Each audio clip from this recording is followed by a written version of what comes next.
ubangijinka yayi wahayi zuwa ƙudan zuma shine annahal, ana cewa da shi annahlu, ana cewa da shi annahla, ana cewa da shi addabru, ana cewa da shi yasub. Duk sunansa ne ƙudan zuma. To sai Allah ya ce yi masa wahayi. Me yake nufi da wahayi anan? An masa wahayi ne na larabci a yare. Sun ce alwahayu shine al'ilamu fi khafa ko kuma zuhurul ma'ana lin nafs bi wajhin khafi. Kawai ka ji wani abu a zuciyarka wanda kake so kai, kawai ka kama yi. Wannan shi ake cewa da shi ilham, kuma shi ake cewa da shi wahayi a yare. Yanzu mutum yana zaune haka kawai sai ji ya kamata ya miƙe kafarsa ko ya kamata ya tankwashe kafarsa. Wa ya sa shi? To wannan Allah ne ya kimsa maka kai haka. Ka gane ma ka gaji ya kamata ka gyara zama, in Allah bai sanya maka haka ba za ka ji ba. To irin wannan wahayi ne. Saboda haka Allah ya kimsa wa ƙudan zuma, kuma duk wata halitta ta Allah subhanahu wataala Allah ya sanya mata irin wannan ilhama na yadda za ta rayu, da abin da za ta ci, da inda za ta zauna. Haka Allah yake sanya wa mutane. Yanzu ka ɗauko farkon halitta a 'yan Adam shine annabi Adam alaihi salam. Da aka halicce shi aka halicci matarsa, sannan kuma aka zaunar da su cikin gidan aljanna. A gidan aljanna duk abin da suke bukata akwai.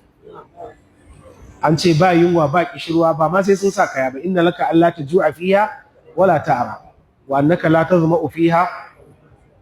Wannan a cikin aljanna kenan. In ka zauna ma zigidir ko tumbur ba za ka ga komai ba wanda zai dame ka, kuma dan uwanka ma ba zai ga komai wanda zai dame shi. Amma duk da haka an sanya kayan da dan adam zai sa a gidan aljanna. Amma kayan da ba su bukatar ka je ka siyo yadi, ba ka da bukatar a saka maka, ba ka da bukatar mai wanki, ba ka da bukatar mai guga, ba ka da bukatar wanda zai shirya maka ininke maka. Kai sanda ka bukaci kayan za a kawo su irin wanda kake so. In ka sa kuma babu tara shara, ballantana a samu ma'aikatar kwashe shara a gidan aljanna, babu wannan, duk wannan babu shi. To da aka sako da annabi Adam da shi da matarsa Hawwa zuwa wannan duniyar tamu, wai koya musu yadda za su gina inda za su zauna domin su kare kansu daga dukan ruwa, dukan rana, sanyi. Wai koya musu yadda za su sarrafa abin da za su ci, har suka fara tunanin ko su kiyo su noma. Wannan duk ilhama ce. Allah ne zai masa ilhamin ya kamata ku yi kaza, ku yi kaza. Kawai sai mutum ya je ya kamata yi haka, kuma in ya gwada sai ga ya samu nasara. To haka, amma aka ce ilham wanda aka yi wa dukkanin sauran halittu, na ƙudan zuma ya fi kowanne ban mamaki. Saboda shi za ku ga wata ƴar ƙaramar halitta ce,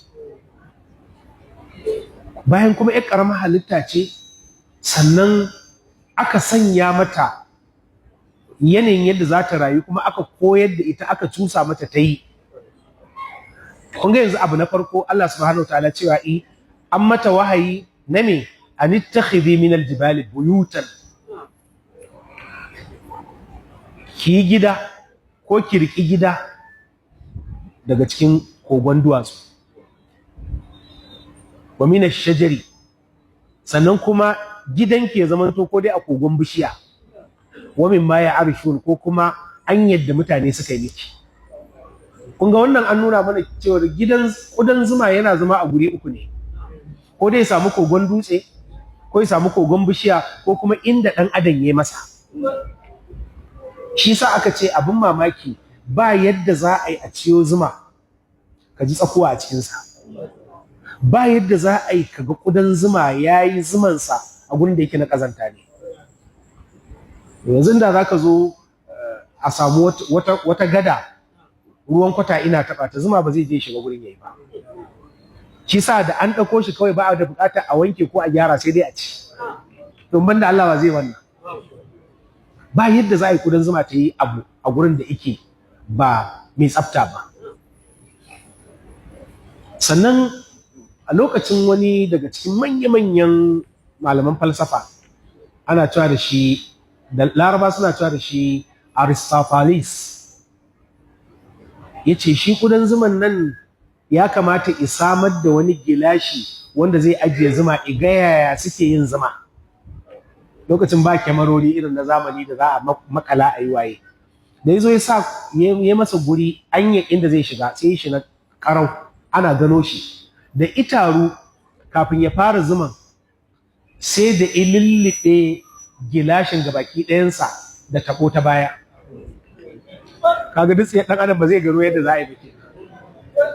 So da haka yanzu ko da an sa kyamarori duk yadda za ka sa kyamara in ka saka abin da za a iya gano shi ba zai zuman ba.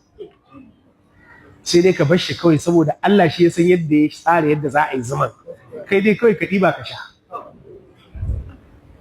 To wannan kenan.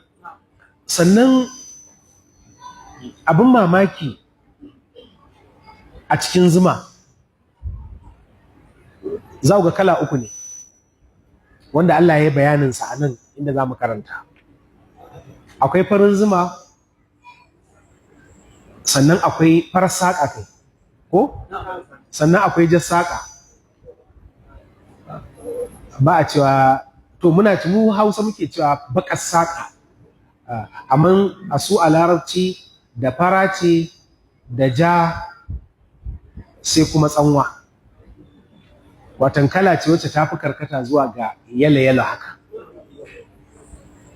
To shine muke cewa da ita kuma abin mamaki in zuma za ta ci nau'in bishiya ko furen bishiya ƙwaya ɗaya ba za ta samar da zuman ba. Sai ta tattaro da yawa, ta ci wannan, ta ci wannan, ta ci wannan. Shi sa yawanci ta fi yin zuman a lokacin bazara. Lokacin bishiya ta yi fure, ta fito a lokacin take ci. A sannan ake samunsa da yawa. Kuma wani abin mamaki suka ce a cikin kudan zuman akwai mace akwai namiji, sannan akwai sarauniya akwai sarki akwai 'yan fada ma'aikata, kuma kowanne da aikinsa. Shi sa malamai da suka yi bincike tun a wancan zamanin kafin wannan zamanin sai aka gano cewar zuman nan da Allah ya ita kala uku. To kalar farko ita ce farar saƙa, ba ta da ƙwari sosai, ba ta da inganci sosai, kuma maganin da take yi bai kai na ja ba bai kai na bakar ba. Aka ce saboda in dai kaga farar saƙa to shi ma zuman ɗan bana bakwai ne, watan samari ne suka yi ta. Idan kaga jar saƙa su ne gwaraza, kamar a mutane ka ce 'yan shekara 40. Idan kaga baƙar saƙa to tsofaffi ne suka yi. Shi sa sai kaga ta ƙarshe ɗin an ce ta fi inganci. To wannan in banda Allah wane ne zai tsara haka? To shi sa nan sai Allah ya ce summa kuli min kulli samarat. Aka ba ta dama aka ce ki ci daga kowane ɗan itaciya. Ɗan itacen da ɗan adam ba zai ci ba saboda ɗacinsa, ita sai ta je ta ci wannan furen. Kuma Allah ya sarrafa mata shi a jikinta sannan ta fitar da shi a matsayin abin sha. Ko ba za ka ji ɗaci ba. Allah ya ce fasluki subula rabbiki zululan, ki bi hanyar da ubangiji ya tsaga miki kuma a bar sauwaƙewa. Shi sa kudan zuma zai yi tafiya mai nisa ije ya ciwo fure, zai yi tafiya mai nisa ije ya sami inda zai ɓuya domin ya yi zuma. Wannan duk Allah ne ya sahale masa shi. Sai ce ya kharuju min butuniha sharabun, wani abin sha yana fitowa daga cikinta, mukhtalifun alwanuhu, wanda ike yana da mabambancin launi. Shine akwai fari, akwai fatsi-fatsi, sannan kuma akwai baki ko akwai ja. Sai ce fihi shifa'un linnas, sannan akwai waraka a cikin wannan zuman ga mutane. So da haka ya kamata mu bambance al'aslu shine zuma, shine asal, shi kuma kudan annahal ko annahalatu ko addabru ko kuma ya asu. Akwai manci tsakanin ruwan da kuma kudan. To Allah madaukin sarki yake cewa akwai amfani ko kuma akwai magani a cikinsa. Ali bin Abi Talib yayi wata magana yake cewa dan Allah ya nuna maka duniya ba ta tsiya bace, sai ya sanya kayan da ɗan adam yake sawa mafi tsada yana fitowa ne daga jikin wani ƙwaro tsutsa ce ma sannan kuma sai ta haɗo da yawunta ake sarrafa shi ne alhariri wanda ya fi tsada tufafin da